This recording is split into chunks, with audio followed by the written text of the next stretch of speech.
So we've had a wide variety of animals in Ukraine that we've come across with injuries, both physical and mentally.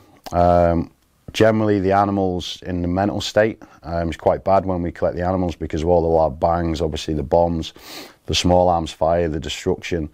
It really plays with them mentally, so they're generally quite fear aggressive when we go to rescue. Hi, I'm Tom. I'm here with Var Minute to talk about the work that I do. I'm the founder of an organisation called Breaking the Chains, and I'm an animal rescuer.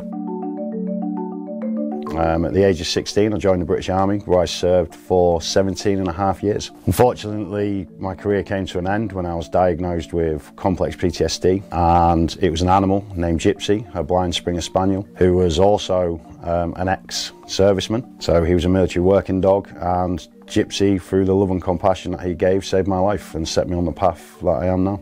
So Breaking the Chains was founded around about 2 years ago. We started working in a different sense to start with. We was operating on awareness, so raising awareness to the neglect and abuse that animals face around the world on a daily basis, well, on a momentarily basis. However, when the war in Ukraine kicked off, I decided to go in there because conflict and rescuing animals are two things that I'm good at, and they both combined, and I went out there and we've been there ever since.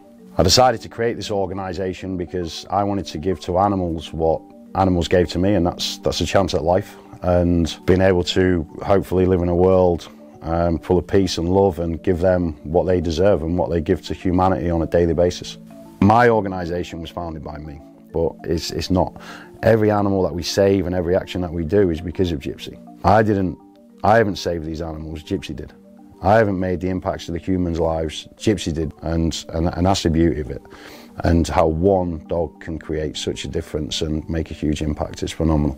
So our role in Ukraine is we'll go anywhere and everywhere. So we've been caught in between the Russians and the Ukrainians a couple of times, stuck in the middle of gunfire and artillery fire so we can extract animals from shelters. We have teams permanently working in Ukraine, obviously to ease the suffering of animals, be it through rescuing animals of all kinds, from dogs, cats, horses, lions, bears, delivering food, supplies, vaccinations, sterilisation, just anything and everything that makes a difference and will have a positive impact on the lives and the welfare of animals inside of Ukraine. So we've had a wide variety of animals in Ukraine that we've come across with injuries, both physical and mentally.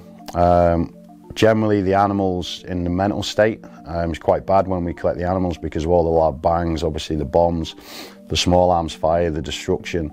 It really plays with them mentally, so they're generally quite fear aggressive when we go to rescue them. As far as physical injuries goes, we've had everything. We've had animals that have been shot, animals that have been blown up, diseases, sicknesses, illnesses, shrapnel wounds. We've had some pretty severe animals to the point of basically a triple amputee named Phoenix. He's due to go to his home in the UK soon, so that's absolutely incredible. However, one of the most beautiful things and most rewarding things that we do is when we get these animals like this and we get them back to our shelter and they have a couple of days to decompress, the animal that we picked up, that we couldn't touch, we couldn't nurture, we couldn't love, it's just a completely different animal, and it's absolutely amazing. So Breaking the Chains doesn't just focus on animals, we also help and save humans as well. We basically save any living being that's suffering and that needs our help. Our primary focus is animals because what we wanted to set up and establish was what the emergency services and military operate and offer on a daily basis for humans. So we wanted to provide that capability for the animals of our world. I'm not the only veteran within my organisation. The STAR teams are comprised of military veterans from both the UK and the US. It's open to military veterans from around the world. It doesn't matter what country or what military they served with. As long as they're positive for animals and they're a good team player, they're all welcome. So the message I'd like to give to people is there's nothing purer than the love of an animal. People say you can't buy love, which obviously you can't, but what you can do is you can rescue it and you can nurture it. Nothing gives humanity the amount of peace, love, devotion and affection than what animals do. And if you develop and create that bond with an animal, you've got a friend for life. A friend that will always listen to you, always be there for you. They'll always love you. They'll always show you compassion, and they'll always be on your side. And if we can just listen and watch and open our eyes to the lessons that they teach us every day, and just apply it for 5 minutes to our days as we go around, this world will be a far greater place. Not just in a matter of weeks, a matter of years, but in a matter of minutes. And we've got to protect them because they protect us.